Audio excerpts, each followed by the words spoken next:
Saben ustedes que desde que el pasado 3 de enero, por orden del presidente de los Estados Unidos, Donald Trump, el ejército de los Estados Unidos entrase en Caracas, hemos venido para extraer a Nicolás Maduro, para ponerlo a disposición de las autoridades en aquel país.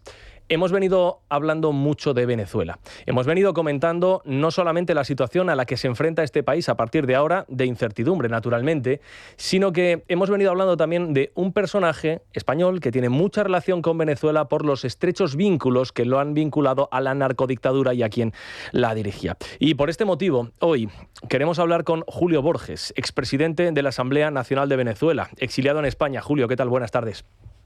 Buenas tardes, Juan Pablo. Saludos a todos. Es un placer tenerle aquí, señor Borges. Lo primero, una pregunta más de ámbito general. ¿Ve usted con esperanza la situación a la que se enfrenta su país, a la que se enfrenta Venezuela en este año 2026 y en lo que venga a continuación?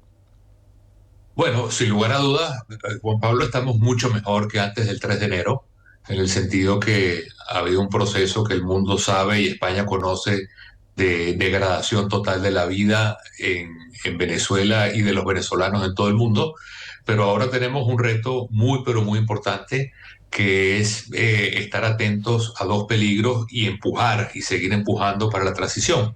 Esos dos peligros son, el primero, que se recicle el madurismo sin Maduro, que se maquille, que ellos quieran presentarse hoy como parte de la solución y no como el problema que han sido durante todos estos años. Ese es un primer problema.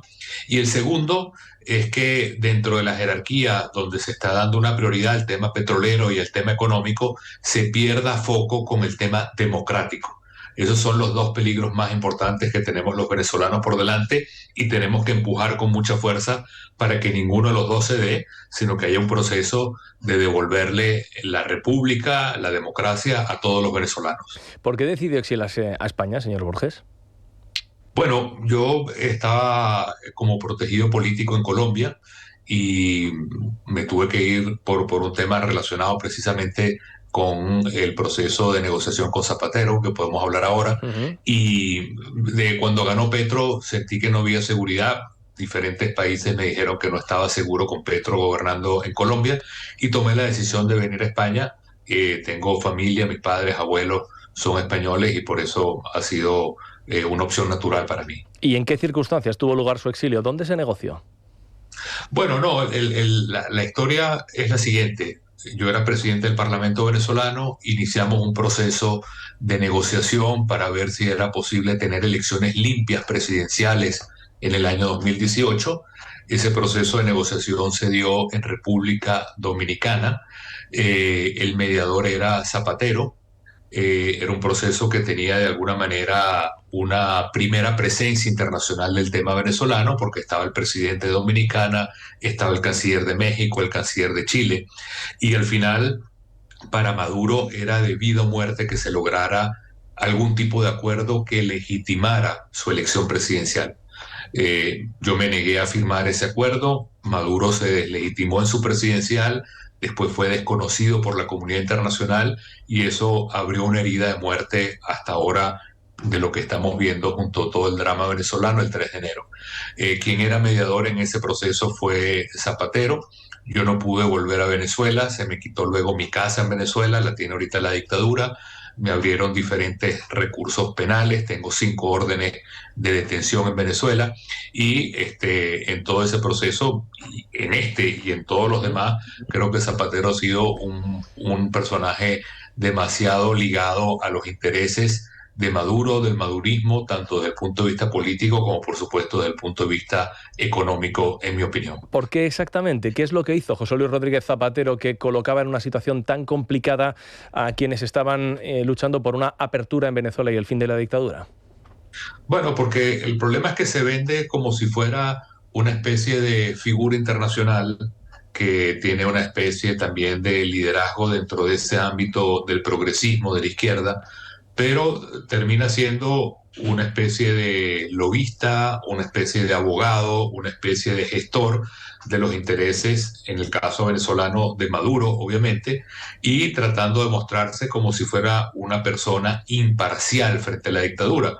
Y en todas las oportunidades donde él ha podido tener una posibilidad real de actuar a favor de derechos humanos, actuar a favor de democracia, actuar a favor de elecciones limpias, la verdad es que termina siempre, siempre, siempre buscando proteger, maquillar, disimular los intereses de la dictadura, y eso realmente le ha hecho un daño enorme a Venezuela y ha sido totalmente consustancial con lo que ha sido la degradación democrática y de derechos humanos en Venezuela, cosa que lamentamos porque también se ha hecho en otros países y se ha convertido en una especie de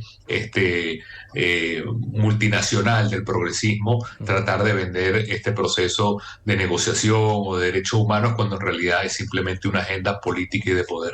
Esta semana José Luis Rodríguez Zapatero, anteayer por la tarde, reapareció porque había estado escondido en las últimas semanas. Y dijo esto sobre el proceso que se abre en Venezuela. Este es un momento y una oportunidad para que mucha de la tarea que yo he realizado se vaya conociendo más, y así, porque lo permite la situación allí, y eso será, yo creo que útil, positivo, y además se despejarán, en fin, algunas de las cosas que se han dicho y que siempre me tomo con la deportividad que la democracia aconseja. La imagen que está aportando José Luis Rodríguez Zapatero, la que está intentando ofrecer, es la de un mediador imparcial que de una manera absolutamente neutral establecía bases para la salida de la dictadura en Venezuela. Luego, lo que dicen la mayor parte de las personas que han estado incluso encarceladas, algunos de ellos, por ejemplo, en el Helicoide o en Ramo Verde, es que José Luis Rodríguez Zapatero les exigía, a cambio de una salida de la cárcel, no ofrecer ningún tipo de detalle sobre la situación que habían pasado, que no dijeran nada que pudiera comprometer la imagen de la narcodictadura a nivel mundial. Quiero preguntarle, señor Borges, si usted tiene constancia de amenazas o coacciones de Zapatero para beneficiar al régimen y si usted las ha sufrido en primera persona. Bueno, yo creo que lo primero que me gustaría decir es que ojalá que se sepa todo lo que ha hecho en Venezuela. Eso sería extraordinario, como él mismo dice. Y en segundo lugar, quisiera decir algo muy concreto para que veamos cómo todo esto es una mentira. Cuando comienzan, a partir de la presión posterior al 3 de enero, que ejerció Trump capturando a Maduro y soltaron o comenzaron a soltar algunos presos políticos, Jorge Rodríguez, el hermano de Delcy Rodríguez, le da las gracias a Zapatero. ¿Por qué hace eso? Zapatero no tiene nada que ver con esas liberaciones, pero es una manera siempre de darle como el trofeo para que él siga figurando como una figura importante en la liberación de los presos, pero en realidad no tiene nunca nada que ver con la liberación de los presos. Nunca pudo liberar a los presos venezolanos y españoles que estaban en las cárceles desde hace meses diciendo que lo iba a hacer y nunca lo logró.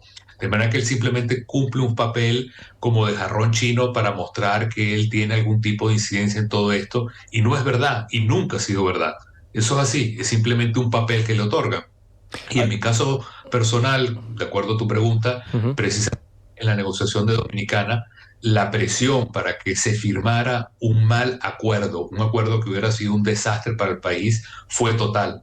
Y allí el protagonista fue Zapatero. Para él se le iba el mundo si no se lograba ese acuerdo, y tuvo todo tipo de presiones contra mí y contra la delegación para que se firmara por las buenas o por las malas, y afortunadamente nos plantamos al precio que fuera para no hacerlo, pero de nuevo estaba actuando como un gestor de los intereses de la dictadura de Nicolás Maduro. ¿Qué le dijo a usted, perdone, señor Borges, Zapatero? Bueno, él tenía, esos fueron procesos de días y de horas de presión, pero en definitiva lo que repetían era que no hemos visto su peor cara y lo que podía pasarme cuando volviera a Venezuela si no firmaba, y por eso tomé la decisión de exiliarme.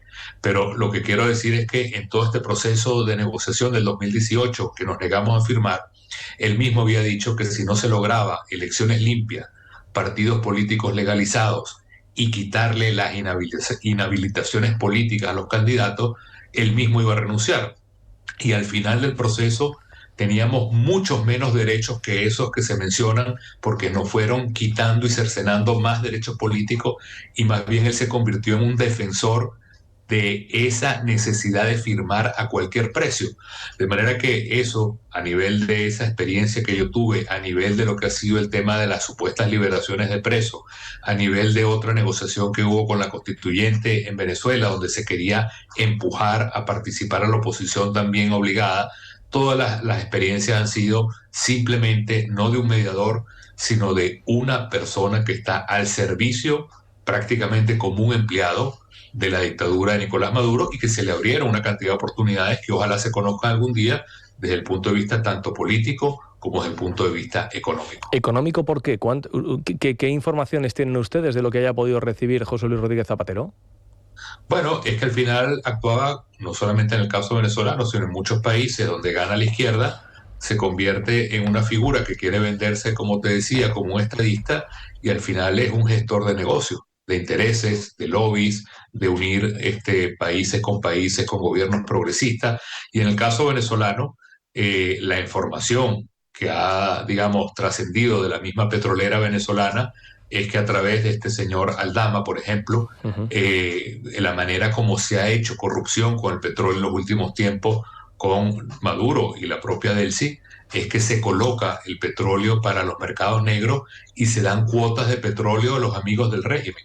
En esas cuotas, en diferentes oportunidades, tanto compañías relacionadas con el señor Aldama, con la gente que está entramada alrededor de él y que están ligados también a la corrupción, tenían que ver con Zapatero, y hay indicios, hay información muy clara de que pudiera estar beneficiándose de todos esos procesos o de hacer lobby con intereses de empresas o personas en España y viceversa. Eso es un proceso en el cual se convierte al final en un lobista y no en una figura que quiera buscar el bienestar o la democracia en el país. Julio Borges, expresidente de la Asamblea Nacional de Venezuela, exiliado en España. Quiero agradecerle mucho que haya tenido la gentileza de atender la llamada de los servicios informativos de radio. Buenas tardes, muy amable. Gracias, Juan Pablo. Es noticia. Con Juan Pablo Polvorinos. Es radio.